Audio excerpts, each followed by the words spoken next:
Bienvenue sur Africa 24 dans cette nouvelle édition du QG Weekend. Voici les titres.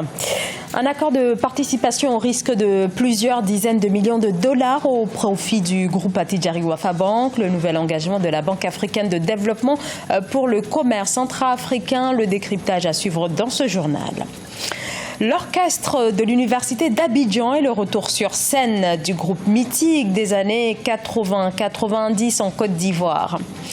L'Algérie en liesse après la victoire des Fennecs à la Coupe d'Afrique des Nations. Sacrée championne d'Afrique pour la deuxième fois de son histoire. L'équipe nationale est de retour à Alger.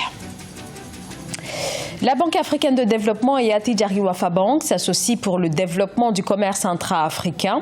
Un accord de partenariat de partage de risques 50-50 avec une participation au risque de plus de 100 millions de dollars en faveur du groupe marocain Philomène Tine. Le déficit d'infrastructures, les barrières non tarifaires et le manque de financement du commerce extérieur sont les principaux obstacles au renforcement des échanges intra-africains, selon l'agence de notation Moody's. C'est dans le but de stimuler les échanges et l'intégration régionale que la Banque africaine de développement et Attijari Wafa Bank ont conclu un accord de participation à part égale au risque de 200 millions d'euros, soit environ 132 milliards de francs CFA destinés entre autres à des opérations commerciales d'ici 2022. Que cette BAD-là donc vienne assister une banque commerciale dans le financement.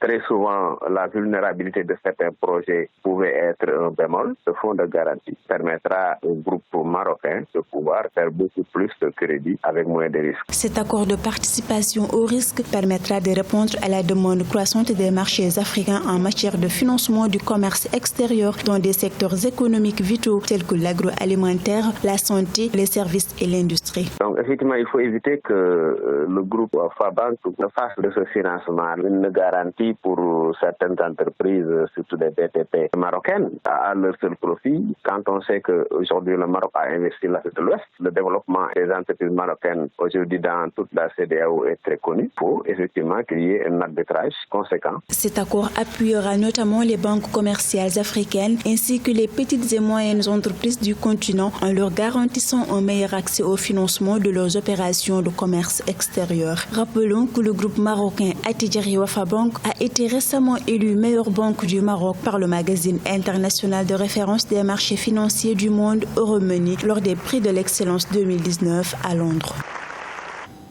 La vanille de Madagascar et l'explosion des cours pour la Grande Île qui assure près de 80% de la production mondiale.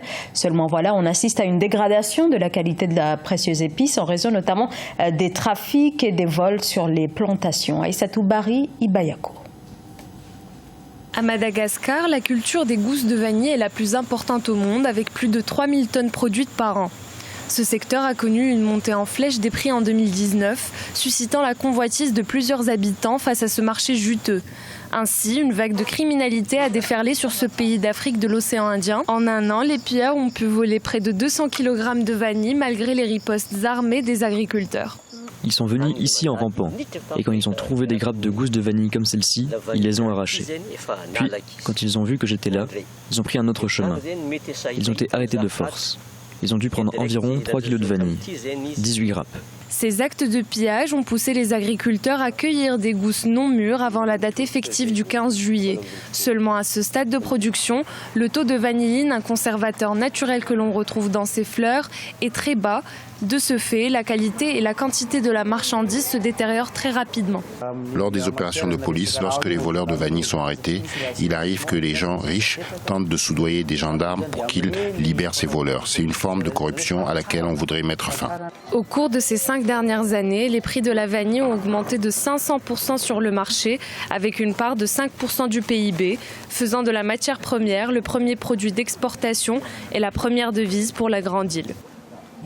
Au Nigeria, depuis le boom pétrolier dans les années 70, la population de la région du delta du Niger a dû faire face à ses conséquences, des conséquences dévastatrices avec plus de 12 000 marées noires. Ces 50 dernières années, la région anciennement immaculée est devenue la capitale mondiale de la pollution pétrolière. Aïssatou Bari.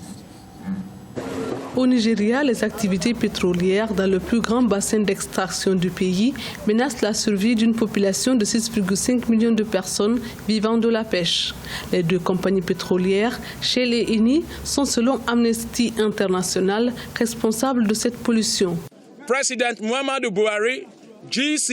Le président Muhammadu Buhari a mis en place un comité spécial chargé de se rendre dans la région pour se rendre compte du degré de négligence, de retard et de souffrance d'un peuple qui héberge ces compagnies pétrolières depuis plus de 40 ans. Nous avons soif de liberté.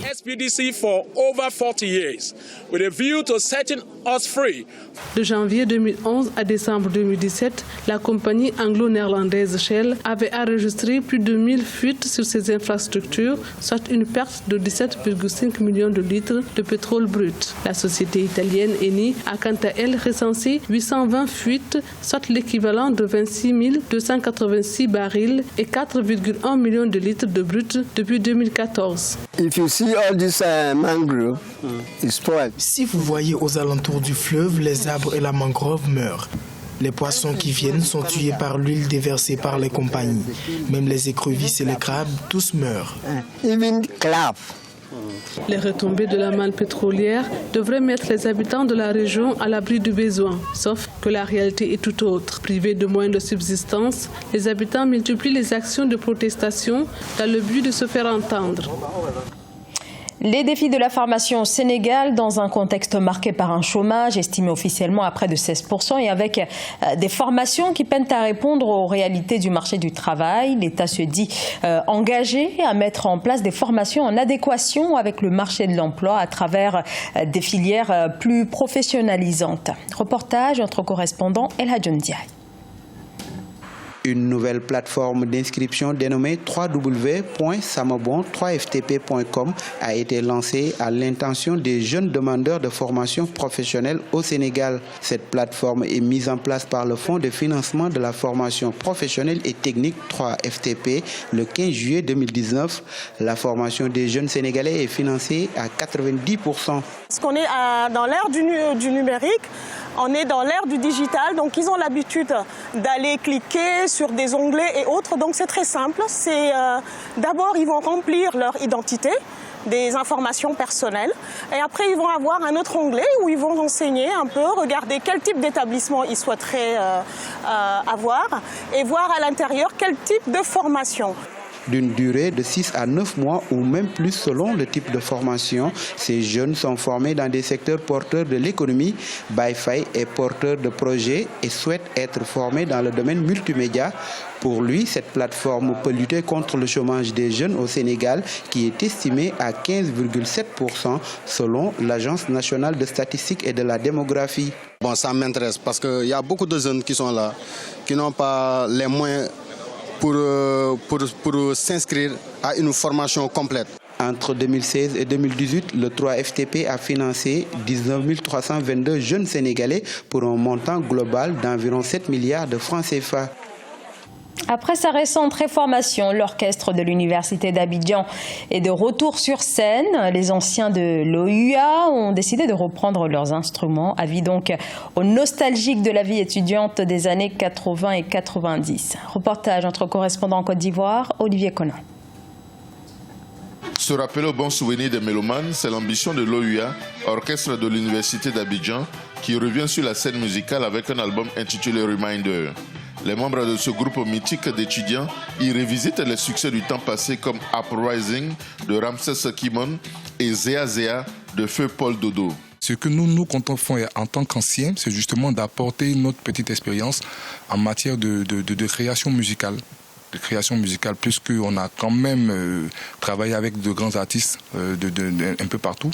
Donc on va revenir avec certains titres pour montrer comment on peut enrichir justement cette musique ivoirienne. Médecins, entrepreneurs, les membres de cet orchestre exercent dans divers secteurs d'activité. Ils ont reformé le groupe pour partager avec les mélomanes et tous les anciens étudiants des années 80 et 90 le goût de la bonne musique. Les morceaux que vous aviez aimés dans votre enfance, dans votre adolescence, même dans votre âge adulte, à l'époque, ils sont là. Donc, servez-vous, buvez, consommez, mangez, Reminder de l'orchestre de l'université. Vous verrez, ça va changer quelque chose. Le label Orchestre Université d'Abidjan est un cadre, est un club, est une institution qui a contribué à notre devenir. L'OUA prépare une tournée pour permettre au public des différentes villes de Côte d'Ivoire de vibrer comme au bon vieux temps des soirées sur le campus de l'université de Cocody et les différentes cités universitaires d'Abidjan. L'Algérie, sacrée championne d'Afrique pour la deuxième fois de son histoire, 29 ans après sa dernière consécration. Victoire grâce à un but inscrit d'entrée de match. Les Fennecs ont dominé les Lions de la Teranga du Sénégal sur un score de 1-0 en finale de la Coupe d'Afrique des Nations 2019. Scène de liesse dans le pays et dans la diaspora après cette victoire. Marcel Farba-Maroun. L'Algérie a remporté la Coupe d'Afrique des Nations pour la deuxième fois de son histoire, vendredi 19 juillet 2019. Une victoire acquise contre le Sénégal dès les premières minutes de la rencontre grâce à Bagdad Bounedjah, très critiqué dans son pays, lui qui avait loupé un pénalty en quart de finale face à la Côte d'Ivoire. Au coup de sifflet final, c'était l'extase dans les rues d'Alger et d'ailleurs. Ils nous ont rendus heureux, ils ont rendu heureux tout le peuple algérien. Nous sommes tellement contents. Des scènes de joie qui, naturellement, contrastent avec l'ambiance qui régnait à Dakar. Ce fut en effet la douche froide dans les rues de la capitale sénégalaise et des autres régions, parées aux couleurs nationales à quelques heures du coup d'envoi. Une défaite au goût très amer quand on sait que le Sénégal n'a jamais fini sur le toit de l'Afrique. C'est vraiment triste d'assister à la défaite du Sénégal parce que nous y croyons vraiment. Mais peut-être que les dieux du football n'étaient pas avec nous aujourd'hui. C'était la première fois depuis 2002 que les Lions du Sénégal atteignaient la finale de la Coupe d'Afrique des Nations. Les Algériens, quant à eux, n'ont plus eu droit à un tel scénario depuis 1990, année de leur premier sacre. La 33e édition de la Coupe d'Afrique des Nations est prévue en 2021 au Cameroun. Ce journal a été réalisé par l'ensemble de la rédaction. Merci de votre fidélité. Dans un instant, une nouvelle édition de l'actualité sur Africa 24.